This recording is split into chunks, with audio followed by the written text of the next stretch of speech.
Hello namaste అందరికీ welcome to my channel Dil సేసు.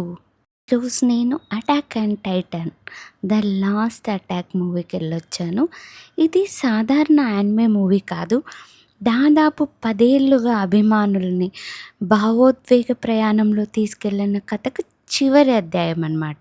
ఈ cinema కొత్త ప్రేక్షకుల కోసం కాదు, ఇప్పటికీ అటాక్ అండ్ టైటన్ సిరీస్ చూసిన వారికి ఇది ఒక గ్రాండ్ ఫినాలే అని చెప్పొచ్చు. చివరి ఎపిసోడ్లను ఒక సినిమాటిక్ అనుభవంగా మలిచి థియేటర్లో చూపించారు. అటాక్ అండ్ టైటన్ ఒక కథ మానవత్వం గురించి. ఒకప్పుడు మనుషులు గోడల మధ్య జీవించేవారు. బయట ప్రపంచం అంటే మరణం, టైటన్స్ అంటే భయం. కానీ ఒక చిన్న బాలుడు మాత్రం ఆ భయాన్ని అంగీకరించలేదు. అతని పేరే ఎరెన్ యేగర్. ఆ రోజు ఒక భారీ టైటన్ గోడను ధ్వంసం చేశాడు. కొన్ని క్షణాల్లోనే ఎరెన్ ప్రపంచం మారిపోయింది. తన కళ్ళ ముందే తల్లిని కోల్పోయాడు. ఆ క్షణంలోనే అతను ఒక ప్రమాణం చేశాడు, ప్రపంచంలో ఒక్క టైటన్ కూడా మిగలకుండా చేస్తాను అని. కానీ కాలం గడిచే కొద్దీ ఎరైన్ తెలుసుకున్న నిజం అతని జీవితాన్ని మార్చేసింది.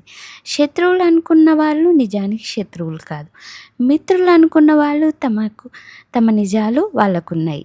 స్వేచ్ఛ కోసం చేసే ప్రతి పోరాటం ఇంకొకరి బానిసత్వానికి కారణమవుతుందని తను గ్రహించాడు.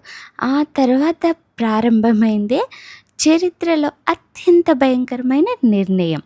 ఒక మనిషి తన స్నేహితుల కోసం, తన జాతి కోసం, లేదా తన కళల కోసం మొత్తం ప్రపంచాన్ని ఎదిరించాడు. ప్రతి అడుగుతో భూమి కంపించింది. ప్రతి నిర్ణయంతో లక్షలాది ప్రాణాలు ప్రమాదంలో పడ్డాయి. కానీ అసలు ప్రశ్న ఏమాత్రం ఒక్కటే, ఎరైన్ నిజంగా విలనా, లేక తన ప్రజల కోసం ప్రపంచం మొత్తం ద్వేషాన్ని తన మీద వేసుకున్న హీరోనా? అటాక్ అండ్ టైటన్ మనకు చెప్పేది ఒక గొప్ప నిజం. యుద్ధంలో ఎవరు పూర్తిగా మంచివాళ్ళు కాదు, ఎవరు పూర్తిగా చెడ్డవాళ్ళు కూడా కాదు. ప్రతి మనిషి తన కథలో హీరోనే. అందుకే ఈ కథ కేవలం టైటాన్స్ గురించి కాదు, ఇది స్వేచ్ఛ గురించి, త్యాగం గురించి, స్నేహం గురించి, ప్రేమ గురించి, మరియు మనిషి చేసే నిర్ణయాల భయంకరమైన మూల్యం గురించి. చివరికి ఒక్క ప్రశ్న మాత్రమే మిగులుతుంది: స్వేచ్ఛ కోసం ప్రపంచాన్ని కోల్పోవాలా, లేక ప్రపంచం కోసం స్వేచ్ఛను వదులుకోవాలా? అదే ఈ అటాక్ అండ్ టైటన్కి స్టోరీ అన్నమాట. ఇది సాధారణ మూవీ, యానిమే మూవీ కాదు. ఒక్కసారి వెళ్ళి చూడండి. అసలు ఎరైన్ తీసుకున్న నిర్ణయం మొత్తం ప్రపంచ భవిష్యత్తుని మార్చేస్తుంది. అతన్ని ఆపాలా, అర్థం చేసుకోవాలా, లేక అతని త్యాగాన్ని గౌరవించాలా? ఈ ప్రశ్నల చుట్టూనే సినిమా తిరుగుతుంది. ప్లస్ పాయింట్ అయితే యాక్షన్ అద్భుతంగా ఉన్నాయి.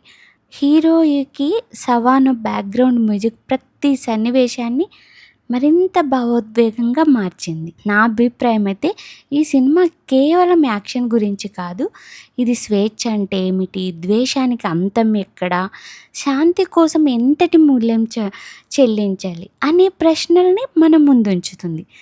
అందుకే మీకు ఈ కథ నచ్చితే మాత్రం నిజాయితీగా వెళ్ళి చూడొచ్చు.